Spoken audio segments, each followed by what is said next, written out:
Oke, halo teman-teman semuanya. Perkenalkan, nama saya Musfia Saidah, biasa dipanggil Vivi. Dan saya adalah dosen komunikasi dan penyiaran Islam UIN Syarif Hidayatullah Jakarta. Baik. Oke, menarik banget nih kita bahas tentang negatif bias. Kalau misalnya kita bilang tentang bias negatif, itu sebenarnya kan kaitannya ke psikologi ya teman-teman. Gimana akhirnya pemikiran kita tentang hal-hal negatif itu akhirnya lebih dominan daripada hal yang positif. Misalnya kalian pernah punya trauma terhadap kegagalan, terus misalnya ketakutan, kecemasan. Nah, suatu saat itu akan mendominasi pikiran kalian lebih dominan daripada pikiran-pikiran positif seperti keberhasilan, terus apresiasi dari orang lain. Jadi kalau kita punya bias negatif, biasanya kita akan cenderung untuk ketakutan dan terlalu mawas diri. Sebenarnya itu baik ya, bagian dari cara kita mencintai diri atau self love. Tapi kalau itu terlalu berlebihan, itu dampaknya juga nggak baik juga di hidup kita.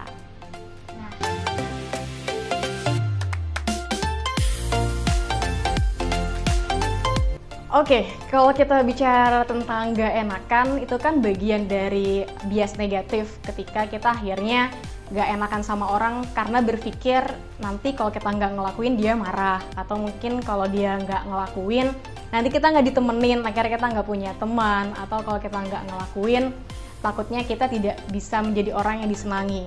Pertama, saya akan memulai statement dengan kata-kata kita sampai kapanpun tidak bisa menjadi orang yang disenangi semua orang. Jadi intinya adalah tetap jadi diri kamu sendiri aja. Kalau misalnya kita nggak enakan, sesuai dengan porsinya. Misalnya nih, kita kan anak komunikasi ya. Di komunikasi itu ada namanya komunikasi asertif. Artinya kita nggak harus dominan, tapi kita juga nggak harus nih untuk terus mengalah. Asertif tuh tengah-tengah. Jadi gimana caranya supaya nggak enakan? Kalau kalian emang nggak suka, itu bilang aja. Tapi kalau kalian emang suka dan kalian mampu, ya lakuin aja. Gitu sih.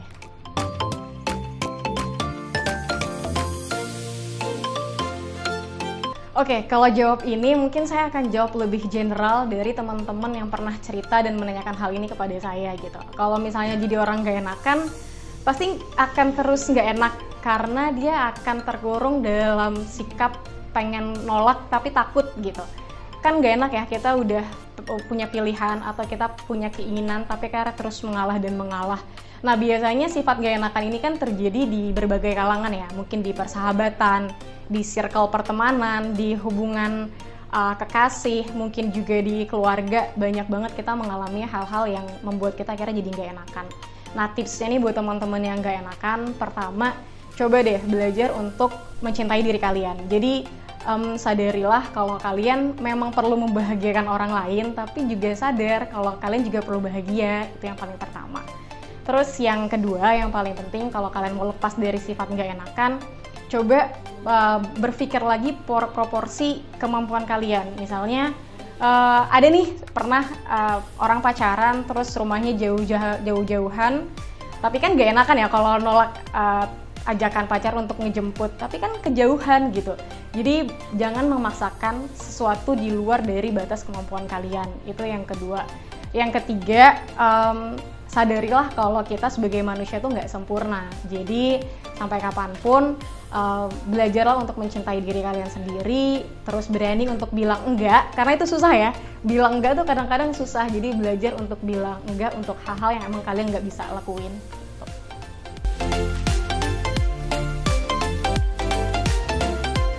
Oke, pengalaman buruk yang sulit untuk dia lupakan. Saya akan cerita ini, dan ini jarang banget saya ceritain. Saya akan tertarik untuk menceritakan ini karena beberapa hari yang lalu mahasiswa saya juga ngechat saya untuk meminta solusi dari masalah yang dia hadapi terkait hal ini. Salah satu hal terburuk yang pernah saya alami dan itu sangat menghantui saya adalah kehilangan ibu saya. Jadi saya kehilangan ibu saya 1 tahun yang lalu. Beliau meninggal, tapi kondisinya adalah saya saat itu bekerja sebagai reporter di stasiun televisi dan saya lagi liputan. Jadi saya dapat kabar ibu saya kritis itu ketika saya lagi bekerja kondisinya. Artinya, saya tidak menemani beliau ketika beliau di masa-masa terakhirnya, intinya kayak gitu. Tapi saat itu saya berpikir penyesalan yang sangat-sangat lama ya, kayak kenapa sih hal itu terjadi? Sepertinya kalau teman-teman semua mahasiswa ataupun yang bukan mahasiswa yang melihat tayangan ini, kita kan akan mengalami kehilangan kapanpun itu ya, karena kan pada hakikatnya hidup kan hanya perkara datang dan pulang gitu. Jadi kalau misalnya teman-teman pernah mengalami hal yang sama seperti saya, mengalami kehilangan, waktu itu kondisinya buruk ya teman-teman, dan ternyata mahasiswa saya juga mengalami hal yang sama. Dia ditinggal oleh ayahnya ketika dia lagi sendirian dan lagi hujan. Dia harus ke psikolog untuk menyikapi hal itu, dan dia minta solusi ke saya bagaimana dia keluar dari posisi yang sangat tidak menyenangkan itu. Jadi saat itu kondisinya saya jadi lebih takut tentang kehilangan. Jadi ketika bangun tidur ngelihat adik saya masih berdetak nggak ya jantungnya gitu. Terus kalau misalnya sendirian di rumah tuh sepi, kayak saya benci banget sama kesepian. Terus hal-hal lain kayak penyesalan yang tiba-tiba datang mendadak, gak suka suara ambulan, gak suka suara dering iPhone karena rumah sakit nelfon dan iPhone saya berbunyi gitu. Jadi kalau teman-teman punya traumatik, punya hal-hal yang tidak menyenangkan terhadap kehilangan, kalau kata orang waktu sembuhkan luka, kayaknya iya juga sih. Buat saya itu akan berlangsung dan akan sembuh juga seiring dengannya waktu. Tapi yang paling penting dari itu adalah belajar mengikhlaskan sih.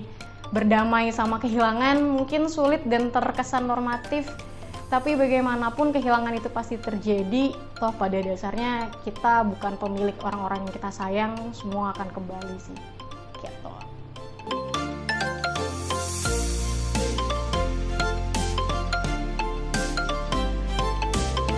Oke, overthinking dan cemas berlebihan. Saya nggak tahu, tapi kayaknya istilah overthinking tuh jadi banyak banget dibicarakan, apalagi sama anak-anak muda zaman sekarang ya. Sebenarnya kalau saya tarik lagi ke kajian media, ini nggak bisa lepas dari media sosial ya. Kita kan kadang-kadang overthinking tuh gara-gara ngelihat pencapaian orang lain yang lebih dulu mungkin, atau mungkin lebih besar daripada yang kita punya gitu kan. Jadi kadang yang bikin kita overthinking tuh diri kita sendiri sebenarnya. Nah, sebenarnya itu dampaknya buruk ya teman-teman semuanya kalau kita terlalu overthinking. Overthinking baik kalau misalnya kita lakukan sebagai jalan evaluasi sama introspeksi diri. Tapi overthinking yang berlebihan itu akan berdampak buruk kalau misalnya itu membuat kalian jadi lebih cemas, kalian jadi lebih takut, kalian jadi insecure sama orang lain. Atau mungkin dalam tahapan yang lebih parah lagi, overthinking kan juga jadi masalah psikis ya. Akhirnya kalian jadi ngerasa minder terus sama keadaan gitu. Jadi buat teman-teman yang selama ini berpikir apa sih solusi dari overthinking, itu balik lagi ke orangnya masing-masing. Tapi terlepas dari itu, kan sebenarnya di Islam juga diajarin ya, kita kalau mau tidur pertama maafin orang-orang yang kita kenal, terus yang kedua kita mengingat kembali apa sih yang udah kita capai. Jadi jangan sampai kita terlalu fokus sama pencapaian orang lain sampai lupa mengapresiasi kalau diri kita juga udah melakukan banyak hal.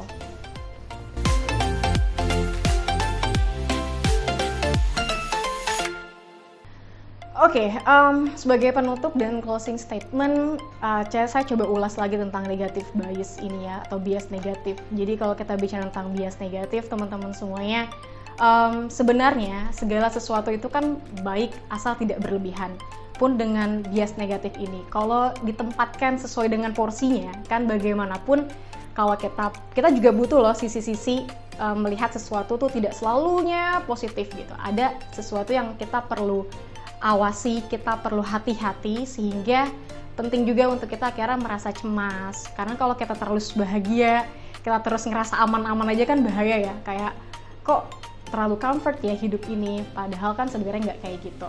Jadi sebenarnya negatif bias itu akan baik jika ditempatkan sesuai dengan porsinya. Terus kalau kalian sudah merasakan kayaknya mulai kena nih bias negatif yang berlebihan, coba lagi kembali ke titik awalnya. Karena ada dua hal nih yang paling bahaya kalau kita kena negatif bias. Pertama, kita akan sulit banget untuk percaya sama orang lain. Kalian pernah nggak sih punya pasangan toksik yang dikit-dikit nggak percayaan gitu? Atau kalian bersahabat tapi dikit-dikit dicurigain?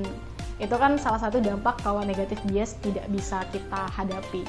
Yang kedua, kalian akan sulit untuk membuat sebuah keputusan atau decision making. Karena tiap mau ngelangkah, selalu mikirnya tuh kegagalan. Jadi dua hal ini yang perlu dihindari kalau kita mau terlepas dari bias negatif. Jadi buat teman-teman semuanya, apapun yang kalian lakukan, termasuk ketika kalian merasa bias negatif sudah mulai dirasakan, jangan lupa untuk berpikir kalau kalian tuh lebih baik daripada apa yang kalian pikirkan. Jadi good luck buat semuanya bala muda. Terima kasih untuk kesempatannya. Saya Vivi, pamit. Halo, perkenalkan nama gue Fahmi Rianda dari KPI semester 2. Halo, nama gue Abi, gue salah satu mahasiswi KPI semester 6 di UIN Jakarta. Halo, nama gue Dinda, gue dari Prodi Jurnalistik. Halo, nama gue Sipki, gue dari Prodi KPI 21. Belum pernah sih denger negatif bias itu apa sih sebenarnya? Negatif bias tuh kayak rasa nggak enakan terhadap orang lain. Oh, iya. Pernah dengar, cuman kalau buat istilah negatif bias tuh nggak tahu, tapi kalau misalnya dijelasin kayak gitu tahu. Yes. Pernah? Pernah. Pernah. Negatif bias ya? Negatif bias tuh ini sih kayak rasa nggak enakan bukan sih? Negatif bias itu kayak kita itu cenderung mengutamakan perasaan negatif dibandingkan perasaan positif. Menurut gue negatif bias itu kayak rasa tidak enak gitu kan. Dan kayaknya negatif bias itu biasanya korbannya orang-orang people pleaser. Yang gue tahu ya, negatif bias tuh kecenderungan yang intens terhadap hal yang negatif. Jadi kayak lu tuh susah nolak ajakan temen-temen lu, terus lu juga selalu ngerasa nggak enakan, kayak gitu sih.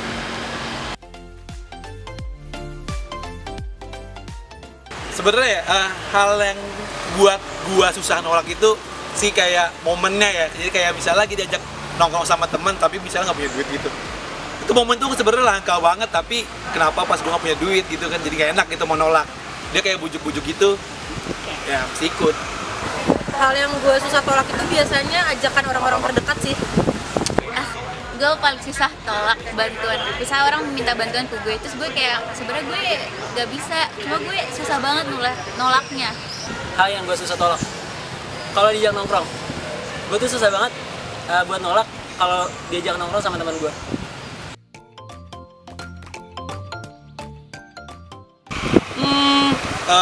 Ya sering sih, misalnya kayak ya lagi misalnya mau beli minuman atau mau beli makanan gitu kan teman-teman pasti pada mau beli kan, sedangkan gue nggak punya uang, jadinya ya begitu, mau beli cuman nggak punya uang, terus suruh beli nggak enak, maksudnya dibayarin sama temen sih. Pernah banget dulu waktu zaman gue semester 1, semester 2, cuma sekarang udah bisa kontrol. Pernah banget. Dan sampai kadang-kadang gue jadi suka sampai nangis sendiri, kayak capek sendiri gitu. Karena nggak bisa nolak orang-orang ini. Pernah. Kayak kondisinya tuh gue lagi capek, terus kayak gue bokeh juga. Cuma temen gue ngajakin nih, gue tuh langsung kayak, oh ayolah gitu. Jadi kayak gue ngejar eksistensi gitu buat mereka. Simple caranya sih kalau dari gue ya. Yang pertama ya lu harus bisa nolak sih, harus bisa nolak ajakan dari teman. Jadi kalau misalnya mau nggak punya duit nggak usah dipaksain. Kalau gue sih sekarang kayak mengutamakan kenyamanan diri aja sih, kayak kalau misalnya gue nyaman ya gue lakuin, kalau enggak ya gue tinggalin, baik aja. Cara gue ini sih, gue pura-pura nggak bisa bantuin mereka. Jadi kayak misalnya ngerjain paper nih, terus gue nggak ngerti temanya kayak gini, kayak gitu-gitu sih, paling pura-pura bego aja. Sejauh ini sih gue belum nemu cara yang efektif ya, karena gue sendiri masih jadi korban negatif bias tersebut. Cuman usaha yang udah gue jalanin sih, gue kurang-kurangin atau bahkan menghindari main sama orang-orang yang kayak gitu. Gue sekarang kayak gitu dulu sih. Lu kok kontrakan kan? Lu mah rebur 1, 2, 3. Makin gelap Lu jawab aja. Iya gue kontrakan gitu. Pertanyaan pertama, pernah nggak denger? Ini gak usah dimatiin kan? Oh sorry ya. Sumpah gue ini gak usah kan, biarin aja, lanjut kan? Lanjut. Ulang. Ini dimatiin dong? Enggak, lanjut aja. Gimana sih anjir? Pertanyaan ya. Capek banget. 107,9 RDK FM, komunitasmu, inspirasimu.